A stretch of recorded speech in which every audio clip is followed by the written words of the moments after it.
प्रभु यीशु मसीह के सामर्थ्य नाम में हम मांगते हैं। एक बार जोर से तारीफ करो खुदावंद की आज के दिन के लिए। अगर आप यीशु मसीह की लाइफ की ओर ध्यान दे तो परमेश्वर को छूना आसान नहीं था।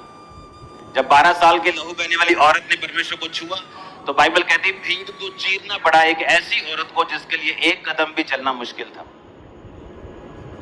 और जब जक्कई को परमेश्वर को देखना था तो बाइबल कहती है जक्कई कूलर के पेड़ पे चढ़ गया, जो चुंगी लेने वालों का सरदार था, एक बड़ी पोजीशन के ऊपर था, लेकिन यीशु मसीह को देखना मुश्किल था, इसलिए उसे अपनी इज्जत की परवाह किए बिना, आज का मंत्री लगा लो, पंजाब सरकार का कोई मंत्री, इस लेवल का वो इंसान था, लेकिन यीशु मसीह को देखने के लिए उसे पेड़ पे चढ़ना पड़ा, क्योंकि यीशु मसीह को मिलना, देखना, उससे कुछ लेना इतना आसान नहीं जितना लोग समझते।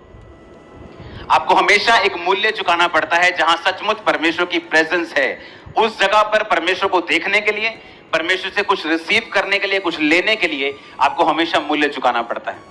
वो चाहे गर्मी में कई बार बैठना हो, चाहे घर में आने से पहले आपकी फाइट हो आपकी फैमिली से, चाहे सब महीना सारा सही चल रहा हो, संडे के दिन वो पैसों की तंगी हो, चाहे वो कलेश हो, चाहे वो दिमाग का डिप्रेशन हो, चाहे वो कुछ भी हो, शैतान हमेशा आपको रोकता है ताकि आप परमेश्वर की प्रेजेंस में कभी ना पहुंचे और परमेश्वर से उन चीजों को कभी ना ले पाए जो परमेश्वर ने भी आपके लिए सोची और आप भी ये चाहते कि आपको मिले। हालेलुया। 12 साल की लहू बहने वाली औरत अगर ये कहती कि मैं तो हिल नहीं सकती हूं, ना मेरे पास पैसा है, मैंने सारा पैसा अपना खर्च कर दिया, तो काश यीशु मसीह मेरे घर से, मेरे मोहल्ले से कहीं आगे से निकले तो मैं यीशु मसीह को छू पाऊं और यीशु मसीह से चंगी हो पाऊं। लेकिन बाइबल कहती है उसने एक भी बहाना ना बनाकर यीशु मसीह को अपने घर से निकलकर अपने जान की परवाह नहीं की, क्योंकि वो अशुद्ध औरत थी, उसे लहू बहने का रोग था और पुराने नियम के मुताबिक जिस औरत को लहू बहने का रोग होता था वो आम इंसानों में आकर आम बंदों को टच नहीं कर सकती थी। अगर वो छूती थी तो उसे मार दिया जाता था, ये व्यवस्था कहती थी। उसने अपनी जान की परवाह नहीं की, अपनी किसी चीज की परवाह नहीं की ताकि वो अपनी चंगाई को पा सके, क्योंकि यीशु मसीह को छूना आसान बिल्कुल नहीं। मैंने ऐसे लोग देखे हैं क्रिश्चियन, ये 5 लोग हैं क्रिश्चियन, 5 को सेम प्रॉब्लम है,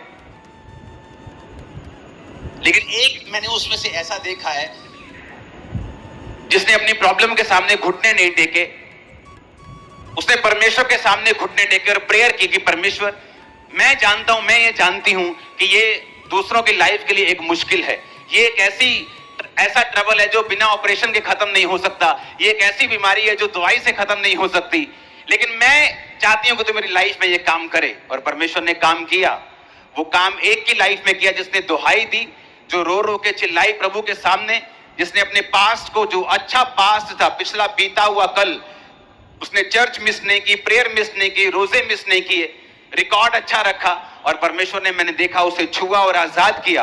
और वो 4 भी क्रिश्चियन हैं, वो भी चाहते हैं परमेश्वर मुझे चंगा करे, लेकिन अभी भी उस फाइट, उस बीमारी से वो लड़ रहे हैं, क्योंकि आपके चाहने ना चाहने से कुछ नहीं होता। आप अपने चाहने के मुताबिक क्या स्टेप्स लेते हो, क्या कदम उठाते हो, क्या विश्वास के कदम आप लेते हो, यह निर्धारित करता है कि आप हील होंगे, चंगे होंगे या नहीं होंगे। हालेलुया। अपने पड़ोसी को बोलो ध्यान से सुन।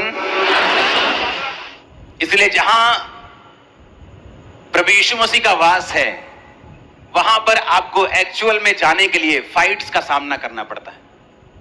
जहां सचमुच परमेश्वर की प्रेजेंस है वहां पर आने के लिए आपका दिल जानता है शैतान किस तरह से आपसे लड़ने की कोशिश करता है, किस तरह आपको रोकने की कोशिश करता है, किस तरह से शनिवार शुक्रवार से उसके प्लान बनने शुरू होते हैं कि आप उस जगह ना पहुंच पाए जिस जगह सचमुच परमेश्वर ने आपको बरकत देनी है।